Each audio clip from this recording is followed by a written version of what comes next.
Kita semua setuju, pemimpin besar kelas dunia mengerti apa manfaat sebuah momentum bagi bangsa dan negaranya. Kalau pemimpin biasa saja, kebanyakan yang dilakukan adalah tindakan antisipatif. Misalnya, akan ada kenaikan dari dolar atau kenaikan harga minyak bumi. Lalu melakukan antisipasinya apa? Tindakan pemimpin model pemadam kebakaran ini dikategorikan pemimpin reaktif. Kalau pemimpin besar seperti Erdogan, Putin, Xi Jinping, maka tindakannya bukan reaktif tetapi proaktif. Ambil peluang dari momentum yang akan terjadi. Krisis Ukraina lama kita diskusikan sejak 2019 di mana proyek Nord Stream 2 dalam masa pembangunan yang saat ini ada di penghujung siap komersial beroperasinya menunggu finalisasi. Intinya hulunya sudah ada sumber gas yang besar yang siap disalurkan penuh. Rencananya akan digunakan untuk 2,6 juta rumah di Jerman dan beberapa negara Eropa Barat dan kebutuhan industri lainnya. Namun Amerika yang mau jual sel gasnya menekan Eropa Barat agar menerima barang dari seberang Atlantis itu jangan pakai gas Rusia.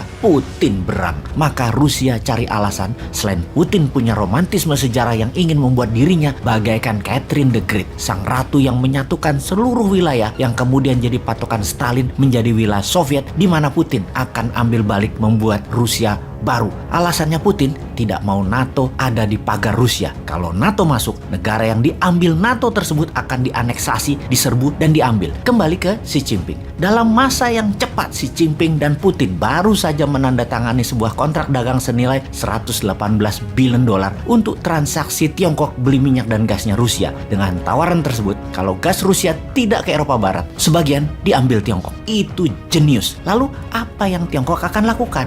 Begini, kalau mau melihat sebuah negara, jangan melihat negara tersebut dalam jangka pendek. Lihatlah kelakuan mereka selama mereka bernegara. Tiongkok dalam 70 tahun terakhir adalah Tiongkok yang sama sejak awalnya negara ini berdiri, terlepas di bawah pemimpin yang namanya Mao Zedong, Deng Xiaoping, sampai pemimpin saat ini, Xi Jinping. Sama cara melihat diri mereka sendiri atau geostrategi dan geopolitik negara mereka. Sama juga dengan cara mereka melihat dunia di luar mereka atau nation interest-nya. Selalu sama. Cara bertindaknya saja yang berbeda-beda. Namun visinya, pandangannya, cara melihatnya sekali lagi sama. Sebelum ke Tiongkok, kita balik ke tanah air. Kita bahas 77 tahun usia Indonesia merdeka. Apa yang Indonesia melihat pada dirinya sendiri dan apa yang dunia luar melihat dari Indonesia. Indonesia melihat dirinya sebagai negara cinta damai, teman yang kaya sumber daya alam, negara yang penduduknya ramah. Benar, begitu cara kita melihat diri kita. Cara kita melihat diri kita dalam ilmu aplikasi psikologi namanya self concept. Cara orang melihat kita di sisi lain itu adalah namanya self image. Self-concept adalah pikiran sadar seseorang melihat dirinya.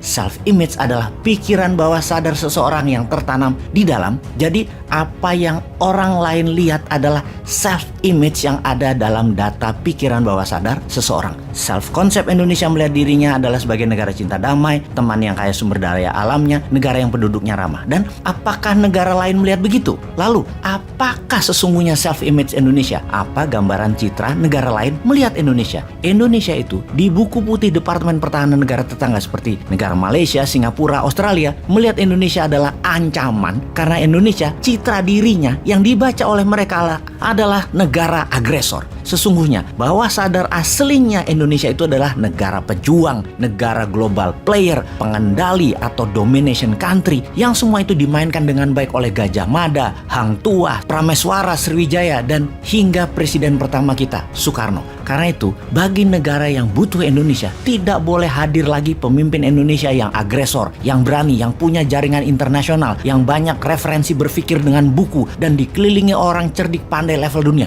Tidak boleh ada lagi. Negara dengan pemimpin besar sangat peduli dengan negaranya, akan selalu mengawasi negara yang punya sumber daya alamnya agar bisa selalu mereka kendalikan. Saat ini, tentunya pemimpin Tiongkok Xi Jinping dan siapapun pemimpin Amerika penting mengambil kendali kepatuhan Indonesia. Inilah mengapa konsep Newman yang tidak akan patuh pada Tiongkok dan Amerika ditentang banyak orang yang kena doktrin old mind. Ngomong-ngomong, langkah Xi Jinping kalau terjadi perang Ukraina, jadi belum kita diskusikan, malah fokus ke citra diri Indonesia yang dibuat nggak sadar siapa Indonesia sebenarnya itu.